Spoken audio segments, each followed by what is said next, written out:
You know that moment when you are doing something completely ordinary, brushing your teeth, lying in bed, driving somewhere, and your mind suddenly reaches backward and finds something you said 8 years ago.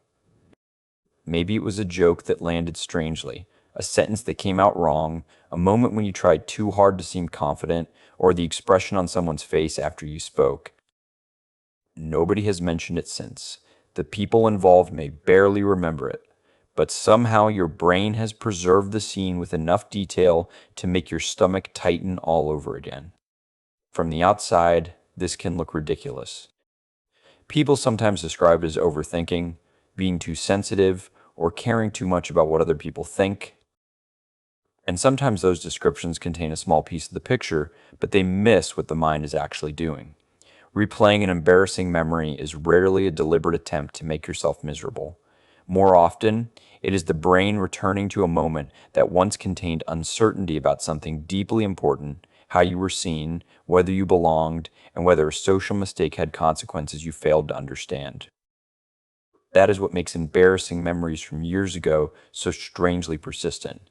The mind is not necessarily obsessed with the event itself.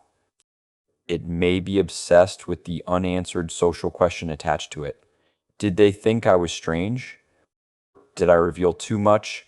Did everyone notice? Was that the moment their opinion of me changed? When the brain cannot completely resolve those questions, an old interaction can remain psychologically unfinished long after the actual situation has disappeared. Human memory is not stored like a neutral video archive. Experiences involving strong emotion and social significance tend to receive more attention, and attention influences what becomes memorable. Embarrassment is especially powerful because it combines self-awareness with the feeling that another person may be evaluating us.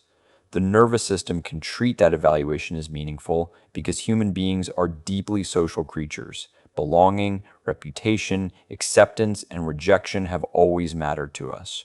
So a conversation that lasted 20 seconds can sometimes leave a stronger trace than an entire uneventful afternoon. There is another reason the memory can feel so vivid. Remembering is not simply retrieval. Each time a memory is brought back into awareness, the mind reconstructs it from stored details, current emotions, and what you now believe about yourself. That means the version replayed at 30 may not feel exactly like the event experienced at 18. You now notice subtleties your younger self missed, imagine interpretations you never considered at the time, and judge the past using social knowledge you only acquired later. The replay can therefore become more sophisticated even though the original event has not changed. For some people, this habit becomes especially strong after repeated experiences of criticism, teasing, unpredictable reactions, or environments where small social mistakes seemed unusually important. A child who is frequently corrected for tone, manners, appearance, awkwardness, or saying the wrong thing may gradually learn to review interactions carefully. Someone who spent years trying to read a volatile parent, avoid being laughed at, or stay acceptable within a demanding social group may become unusually attentive to moments when they appeared exposed.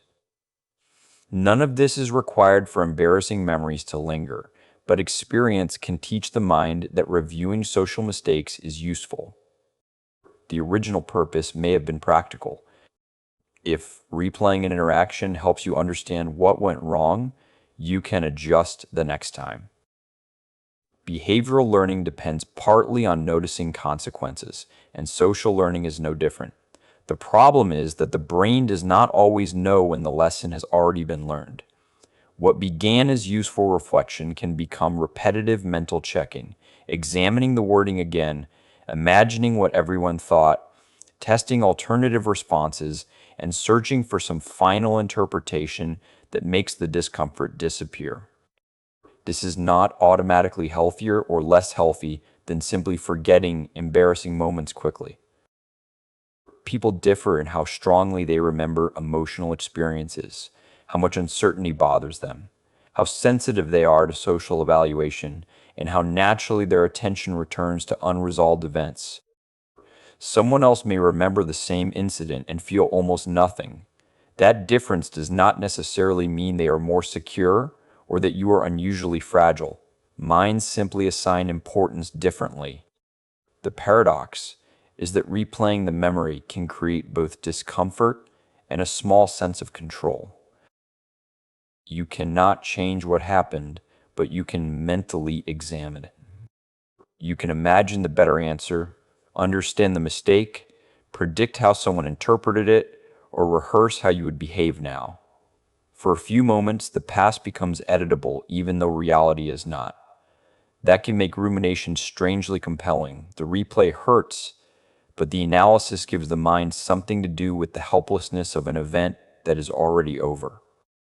And sometimes the embarrassing memory is carrying more than embarrassment.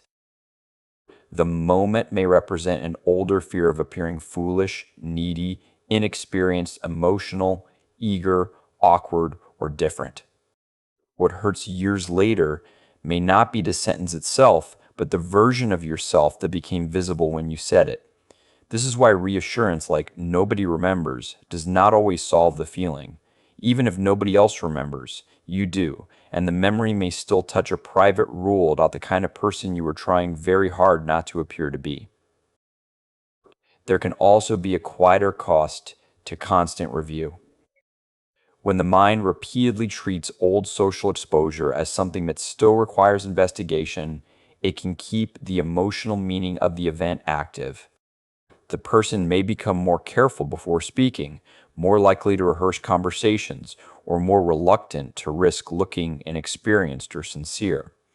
A strategy designed to prevent embarrassment can gradually reduce spontaneity. It protects dignity by minimizing uncertainty, while sometimes making ordinary human awkwardness feel more dangerous than it actually is. But the existence of the replay does not mean something is wrong with you. It may simply mean your mind learned that social moments deserve careful attention, particularly when they involve uncertainty, exposure, or the possibility of rejection. The uncomfortable feeling can be understood as an old protective system revisiting information it once considered important. The event happened years ago, but the mind that remembers it may still be trying to preserve belonging, predict reactions, and protect you from repeating something that once felt costly. Seen this way, those sudden midnight memories are less mysterious. They are not proof that everyone secretly remembers what you did, and they are not necessarily evidence that you cannot let go of the past. They may be small clues about the rules your mind learned for staying acceptable, avoiding exposure, and keeping social uncertainty under control. And once those rules become visible, other habits that once seemed random may begin to make a little more sense too. Thanks for watching. If you like this effort, please like, share, and subscribe. It helps support more thoughtful videos like this.